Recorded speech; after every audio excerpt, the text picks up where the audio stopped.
அஸ்ஸலாமு அலைக்கும். இன்றைக்கி நம்ம உணவு தட்டில் ரொம்ப நாளாகவே நான் கொடுக்கணும்னு நினச்சிட்டு இருந்த ரெசிபி, அரபு நாடுகளில் ரொம்ப பிரத்யேகமாக செய்யக்கூடிய ஒரு குக்கீஸ் மஅமூல். ரொம்ப எம்மியானது, சரியான அளவுகளோட ரொம்ப தெளிவான வீடியோவாக இருக்கும். கண்டிப்பாக சேவ் பண்ணி வச்சுக்கோங்க.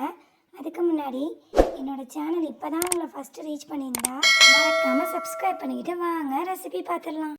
இதோட எல்லா அளவையுமே நான் கரெக்டான மெஷர்மெண்ட்டோடு சொல்லியிருப்பேன். இதுக்காக ஒரு 350 கிராம் ரவை எடுத்துக்கிறேன். ஒரு 130 கிராம் பட்டர் தேவைப்படும். இது கூடவே ஒரு 60 ml ஆயில். 1-2 கிராம் முன்ன பின்ன இருந்தால் அட்ஜஸ்ட் பண்ணிக்கலாம். இப்போ ஒரு பவுலில் நம்ம எடுத்து வச்சுருந்த ரவை, அப்புறம் நம்ம எடுத்து வச்சுருந்த பட்டரை உருக்கிட்டு உள்ளே சேர்த்துக்கலாம். அப்புறம் ஆயில் எல்லாத்தையும் நல்லாவே மிக்ஸ் பண்ணிக்கலாம்.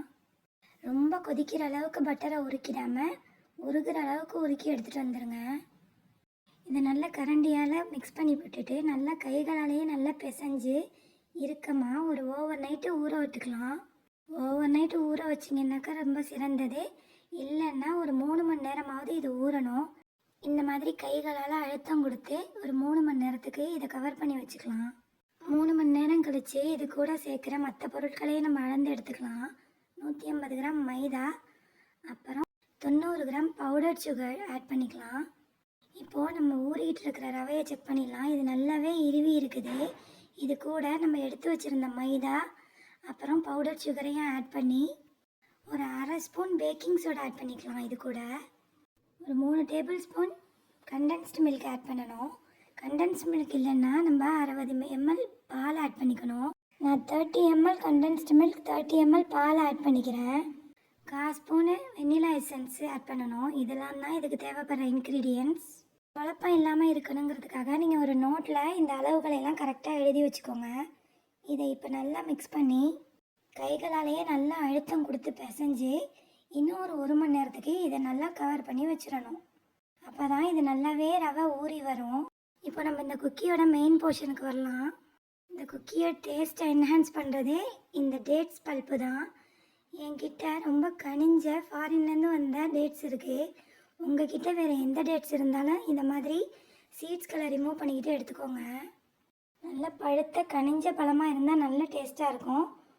இதோட விதைகளெல்லாம் இந்த மாதிரி நீக்கிட்டு நான் சீனி திரிச்ச அதே மிக்ஸி ஜார்லேயே கொடுத்து இது கூட ஒரு 1/4 ஸ்பூன் பட்டைத்தூள், அதுக்கப்புறம் 1 ஸ்பூன் உருக்கின பட்டர் சேர்த்து நல்லா ஒரு ஜூஸியான பேஸ்ட்டாக எடுத்துகிட்டு வந்துடுறேன். 2 கைகள்லேயும் கொஞ்சம் லைட்டாக ஆயில் அப்ளை பண்ணிக்கிட்டு இதை ஒரு குட்டி குட்டி பால்ஸ்க்கெலாம் உருட்டிக்கலாம். இந்த குக்கீஸ் உள்ளக்க இதை தான் நம்ம ஸ்டஃபிங்காக வைக்க போகிறோம். நம்ம இதில் ஆட் பண்ணியிருக்கிற அந்த பட்டையுடைய தூள் நல்லாவே ஃப்ளேவராக இருக்கும். ஸோ கண்டிப்பாக சின்னமன் பவுடர் சேர்த்துக்கோங்க. இப்போது நம்மளுடைய மாவுமே நல்லாவே ஊறி வந்துருச்சு. இந்த ரவை எல்லாத்தையுமே இழுத்துக்கிட்டு நல்லா சாஃப்டான ஒரு டோவாக ஊறி இருக்குது. நான் எடுத்த மாவுக்கு எனக்கு 22 குக்கீஸ் கிடச்சிச்சு. இந்த மாதிரி 2யுமே பால்ஸாக பிடிச்சி வச்சுக்கலாம். இப்போது ஒரு ஓவனுடைய ட்ரேயில் நான் பார்ச்மெண்ட் பேப்பர் போட்டு வச்சுக்கிறேன். ஓவன் ஆல்ரெடி ப்ரீ ஹீட்டில் இருக்குது. ஸோ எப்படி இந்த குக்கி மேக் பண்ணுறதுன்னு பார்த்துடலாமா? இதுக்காக நான் இந்த குக்கி கட்டர் தான் எடுத்திருக்கேன். இந்த மாதிரி ஒரு குக்கி மோல்டு தான் நம்மளுக்கு இந்த ரெசிபிக்கு அவசியம் தேவைப்படும். இது இல்லாமல் எப்படி பண்ணுறதுங்கிறதையும் நான் அடுத்த ஸ்டெப்ஸில் சொல்லித்தரேன். இப்போது இதை வச்சு எப்படி பண்ணலாங்கிறத பார்ப்போம்.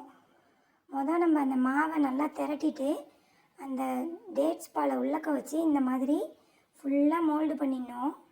இந்த மாதிரி பால்ஸாக உருட்டி வேணும்னா ரொம்ப ஸ்டிக்கியாக இருந்தால் நீங்கள் கார்ன்ஃப்ளவர் இல்லாட்டி மைதா கொஞ்சம் அப்ளை பண்ணிக்கலாம்.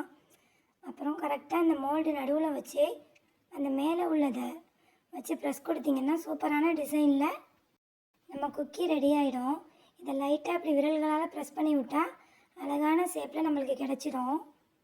இது ரொம்பவுமே மொத்தமாக இருந்ததுனால நான் கொஞ்சம் அதை லைட்டாக ப்ரெஸ் கொடுத்து கொஞ்சம் பரத்திக்கிட்டேன். நம்மளோட குக்கி கட்டர் இன்னும் கொஞ்சமே பெருசாக இருந்திருந்தால் நல்லா இருந்திருக்கும். ஆனால் என்னட்ட இருக்கிறது ரொம்ப சின்ன சைஸாக இருந்துச்சு. அதுக்கு ஒரு டிசைன் கொடுக்கறதுக்காக அதில் உள்ள டிசைனை அப்படி லைட்டாக ப்ரெஸ் பண்ணி எடுத்துக்கிட்டேன். உள்ளக்க உள்ள ஸ்டஃபிங்ஸ் வெளியே வந்துடாத அளவுக்கு பார்த்து பக்குவமாக நீங்கள் ப்ரெஸ் கொடுத்துக்கோங்க.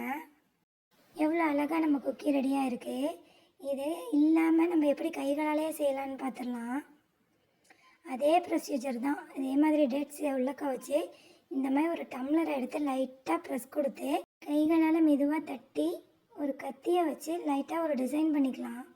அரபு நாட்டிலலாம் இதை பேரிச்சம்பழம் வச்சு ஒன்று பிஸ்தா வச்சு ஒன்றுன்னு 2 மாதிரி செய்வாங்க. நம்ம இன்றைக்கி ஈஸி அண்ட் ஸ்வீட்டாக நம்ம பேரிச்சம்பழத்தை மட்டும் வச்சு தான் இன்றைக்கி ட்ரை பண்ணுறோம்.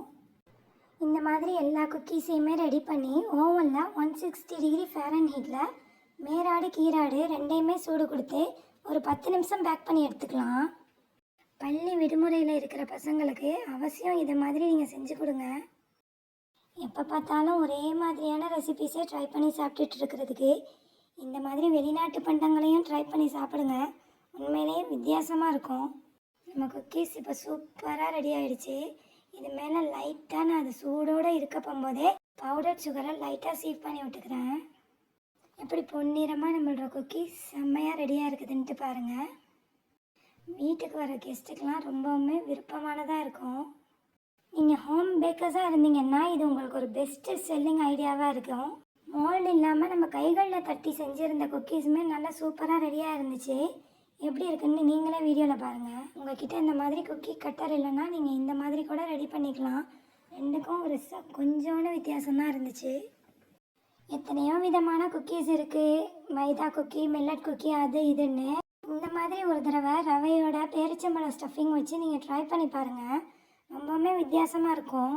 பேரிச்சம்பழம் விரும்பாத பசங்க உங்கள் வீட்டில் இருந்தால் அவசியம் அவங்களுக்கு இந்த மாதிரி ஒரு ஆல்டர்னேட்டிவ் மெத்தட் ட்ரை பண்ணி பாருங்கள். இந்த வீடியோ உங்களுக்கு யூஸ்ஃபுல்லாக இருக்குன்ட்டு நான் நம்புகிறேன். வீடியோ பிடிச்சா லைக் பண்ணி ஃப்ரெண்ட்ஸ் அண்ட் ஃபேமிலி கூட ஷேர் பண்ணுங்கள். இன்ஷா அல்லாஹ் இதை மாதிரி வேறொரு வித்தியாசமான ரெசிபியில் சந்திக்கலாம்.